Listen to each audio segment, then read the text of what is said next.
Swayam Prabha. Digital India. Educated India.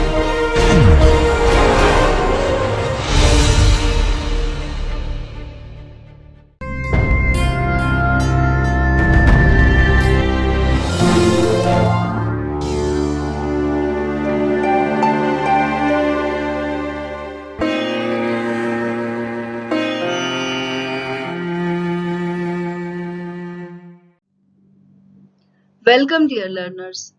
This is a video for the subject of education, for the course of Bachelor's in Education and for the paper of Child Development and Learning. This video is based on cognition, and here in this lecture we will be discussing the meaning, concept and process of cognition. Also, there will be a discussion on cognition and learning relationship. This video has been recorded by Dr. Iram Khan.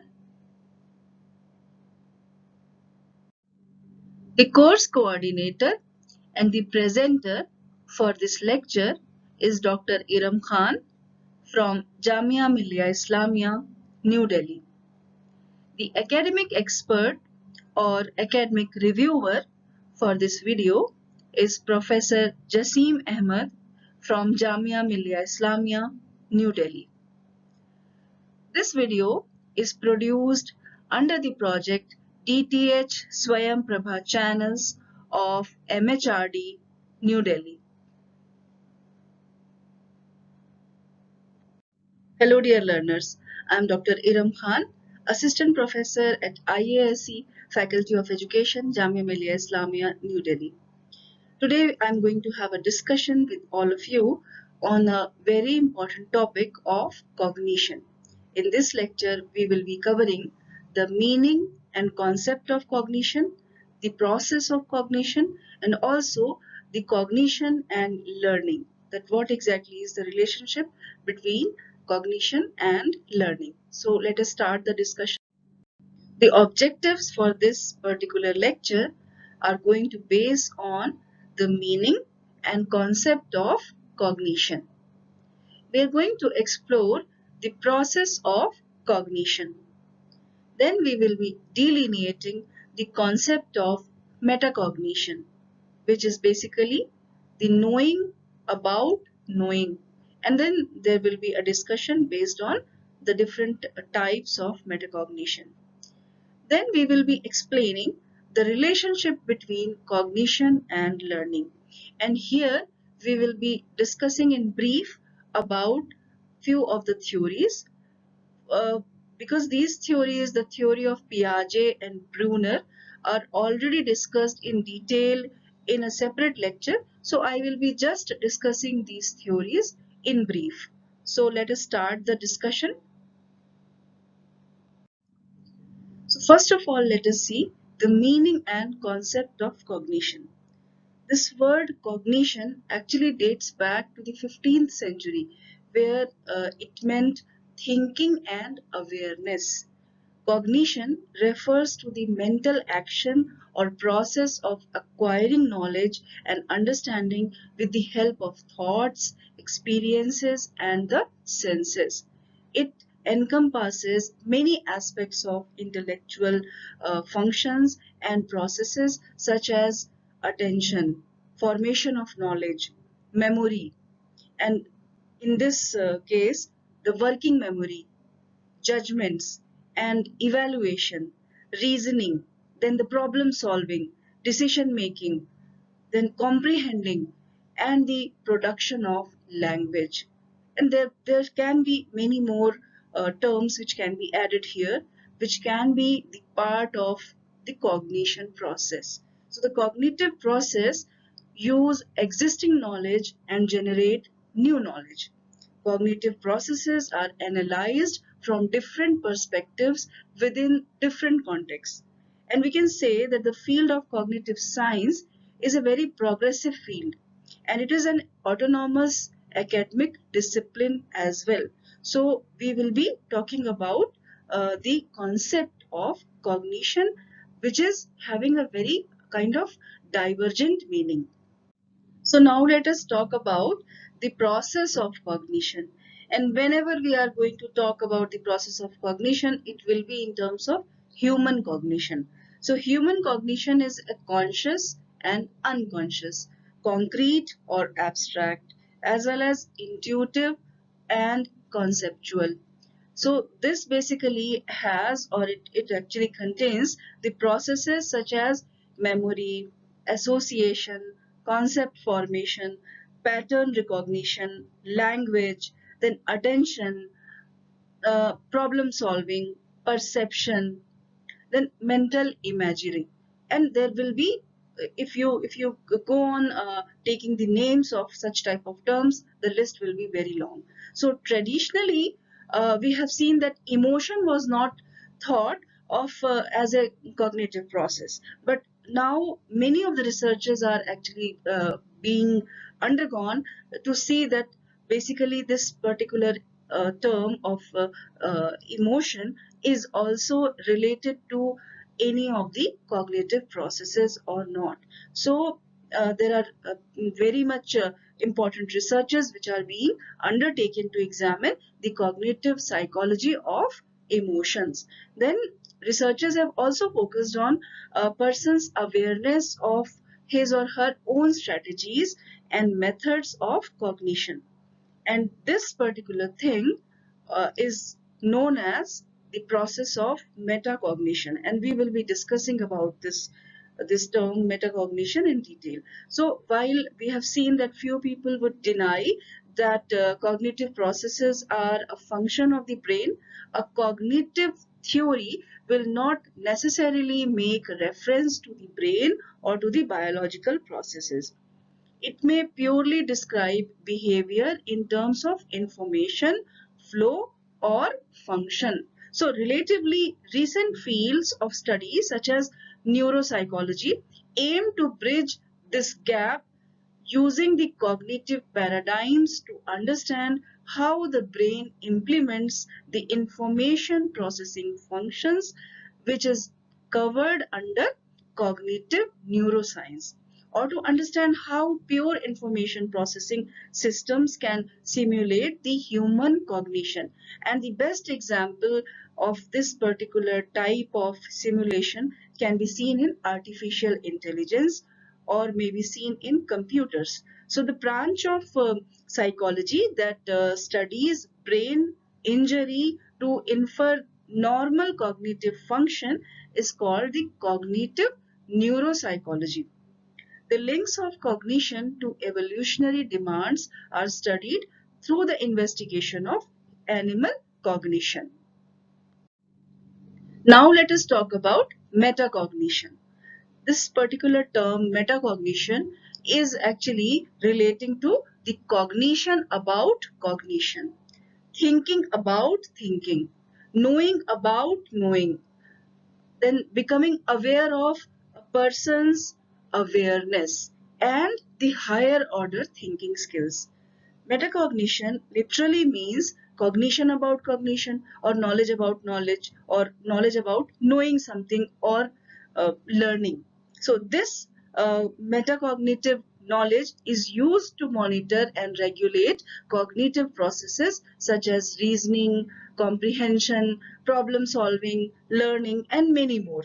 So the term comes from the root word meta, meaning beyond or on top of. So metacognition can take many forms. It includes knowledge about when and how to use the particular strategies for learning or problem solving. So metacognition involves three kinds of knowledge. The first one is declarative knowledge. The next one is the procedural knowledge, and the next one is the conditional knowledge. So here the declarative knowledge is basically about yourself as a learner. So the knowledge about yourself as a learner and the factors that influence your learning and memory, and the skills, the strategies and resources which are needed to perform a task, knowing what to do. So this is basically the declarative knowledge. Then comes the procedural knowledge, or knowing how to use the strategies. Then comes the conditional knowledge, which is to ensure the completion of the task. So knowing when and why to apply the procedures and the strategies. This is basically considered under the conditional knowledge. So metacognition is the strategy, or you can say the strategic application of these three: the declarative, the procedural, and the conditional knowledge, to accomplish different goals and to solve many problems of the life of a person. So this metacognitive knowledge is used to regulate thinking and learning of a human being.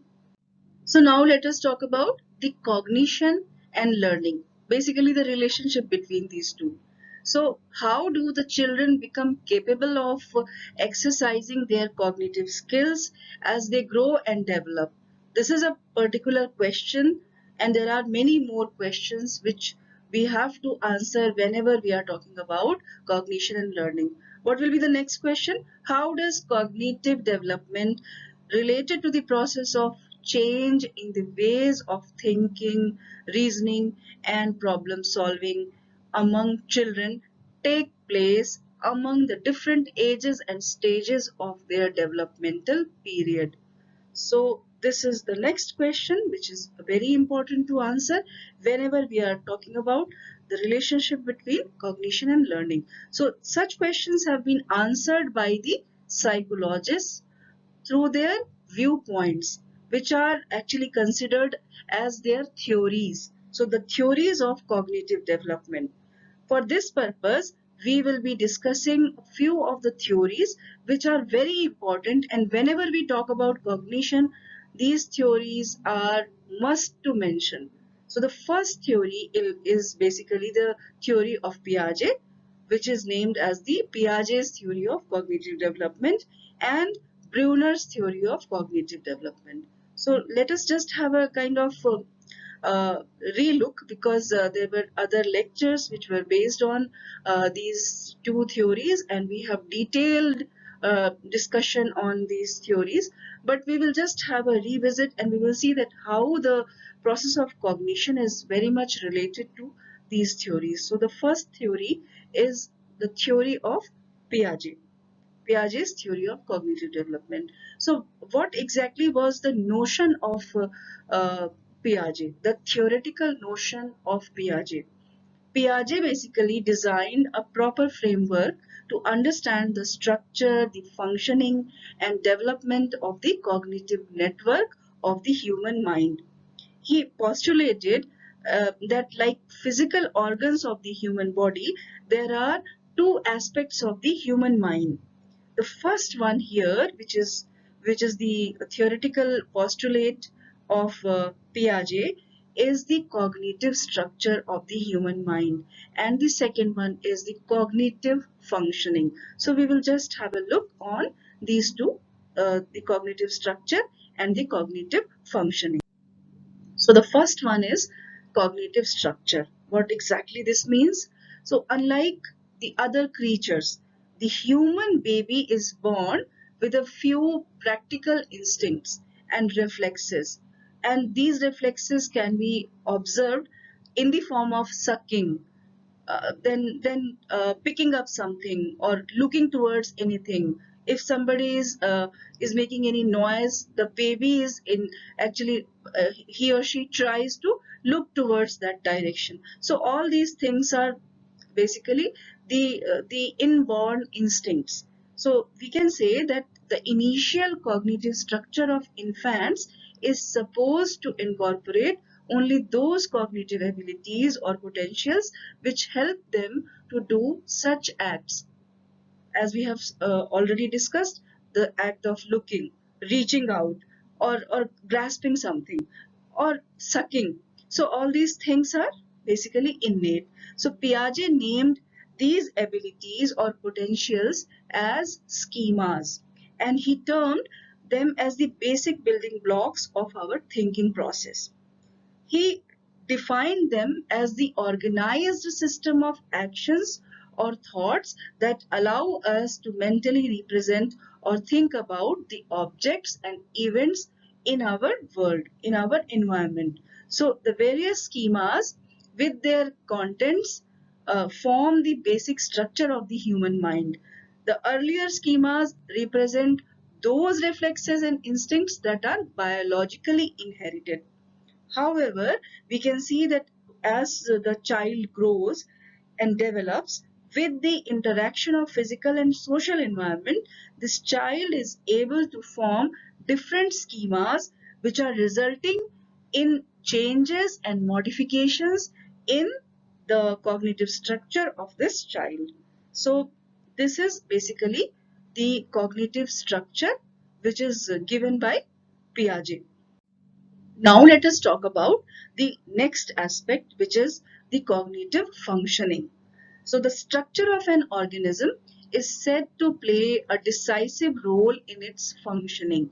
So we can say that what is available to an individual in terms of his schemas decide that how this person, this child is going to respond to the stimuli present in his or her physical or social environment. On the other hand, the individual has to adapt to his or her environment for survival as well as for proper growth and development. So the key of this cognitive development lies in the constant interaction with with an adaptation to this child's physical and social environment. So the task of such adaptation is carried out through the process of assimilation and accommodation. And also there is one more term which is equilibration. So assimilation, accommodation and equilibration, these are the three terms which actually constitute the cognitive functioning. Assimilation involves the incorporation of new events into pre-existing cognitive structures. Accommodation means the existing structures change to accommodate to the new information. This dual process, which is assimilation and accommodation, enables the child to form the schema. So equilibration involves the person striking a balance between himself or herself and the environment. So between assimilation and accommodation, actually this striking the balance between the environment and the child happens. So when a child experiences a new event, there is some sort of disequilibrium, a kind of unsettling. So it sets in like whenever this disequilibrium arises, it is this child is not actually in consonance uh, until this child is able to assimilate and accommodate the new information and attain the equilibrium. So there are many types of equilibrium between assimilation and accommodation that vary with the level of development and the problems to be solved. So in this particular cognitive functioning, we have seen that this child is trying to remove the disequilibrium and come to the equilibrium so that a kind of consonance is developed. So this was the cognitive functioning which was explained by Piaget when he was trying to give the theory of the cognitive development of human mind. Then Piaget has also given the stages of cognitive development. So Piaget may be best known for these stages of cognitive development given by him.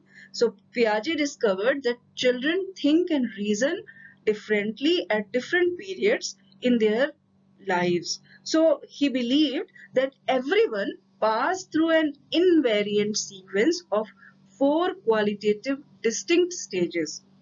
Invariant means that the person cannot skip stages or these stages can't be reordered. So although every normal child passes through the stages in exactly the same order, this is something which is a connotation of Piaget. So there is some variability in the ages at which children attain each stage. So the four stages are, the first one is sensory motor stage, which starts from birth and it goes on till 2 years of age. The next stage is pre-operational stage, which starts from 2 years of age and it goes on till 7 years.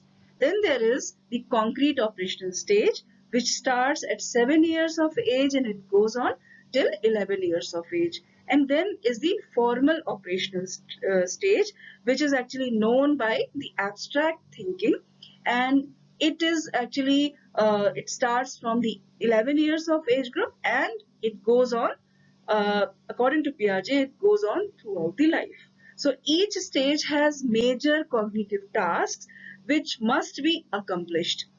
So in the sensory motor stage, the mental structures are mainly concerned with the mastery of concrete objects. The mastery of symbols take place in the pre-operational stage. And when children begin to think symbolically and learn to use words and develop language as a tool for thinking. So basically, this was related to symbolic learning. Then in the concrete stage, the children learn mastery of class, basically the mastery of classes, then relationship between numbers and how to reason. And the last stage deals with mastery of thoughts or abstract thinking. So here the abstract thinking starts. So these are the four stages given by Piaget when he tried to give the stages of cognitive development. So now let us talk about the Bruner's cognitive development theory. Whenever we are talking about cognition or anything related to cognitive development, these two theories, the first one by Jean Piaget and the other one by Jerome Bruner, are the must to discuss. So basically, Jerome Bruner identified three stages of cognitive representation. And these stages are the inactive stage, the iconic stage, and the symbolic representation stages. And there is a separate lecture in which we have discussed in detail about this particular theory of Brunner. But here we are going to just have a relook, a brief account of this theory. So as we have seen that there are three stages of cognitive representation. The first stage is inactive stage, which is the representation of knowledge through actions. The inactive stage appears first. So this stage involves the encoding and storage of information. There is a direct manipulation of objects without any internal representation of the objects. So this is the inactive phase. The other one is the iconic stage of representation. This is basically where or which is the visual summarization of images. So the iconic stage appears from 1 to 6 years old child, like in a child who is of 1 year until the age of 6 years. Uh, this stage involves an internal representation of external objects visually in the form of mental images or icons. Then comes the symbolic representation, which is the use of words and other symbols to describe experiences. The symbolic stage is basically from the 7 years of age and upwards, and is when information is stored in the form of a code or symbol, such as the language. So each symbol has a fixed relation to something which is represented. So basically we have seen that here once we have reached to the symbolic representation stage, the event of language has started. So basically we can say that language plays a very important role whenever we are talking about cognition or cognitive development. So the foundations of the cognitive theory of language acquisition, uh, if we talk about the language acquisition, it was set by Jean Piaget. His theory was that language acquisition was based on the maturation of the brain. So Piaget believed that children must be allowed to explore the world by their own, allowing a first-hand experience. This exposure to the world allows the cognitive mind to develop, therefore allowing language to develop into a more sophisticated manner. So lots and lots of researches are done in this area, and researches have been conducted to study the connection between the cognitive status of an individual and the linguistic capabilities that this person utilizes. The cognitive language acquisition theory uses the idea that children are born with very little cognitive abilities. It means that they are not able to recognize and process very much information. Like too much information can't be processed by a very small child. So at birth, the infants are limited to very small scope of mental processes that must be developed over time. As they grow up, they actually develop all these mental processes. So as the infant grows to become a toddler, the cognitive process of the child develop through the various experiences that this child is going to gain through the interaction with the members of the society or the environment. So Bruner suggested, or he has given this particular suggestion, that a connection between the biological structure of the brain and cognitive growth is existing. So he basically gave this theory that as a child formulates language in the brain, the cognitive skills of the child will grow, thereby complementing the development of more sophisticated language. So the cognitive theory in the view of like in the views of Bruner has a biological basis and a socio-cultural activation.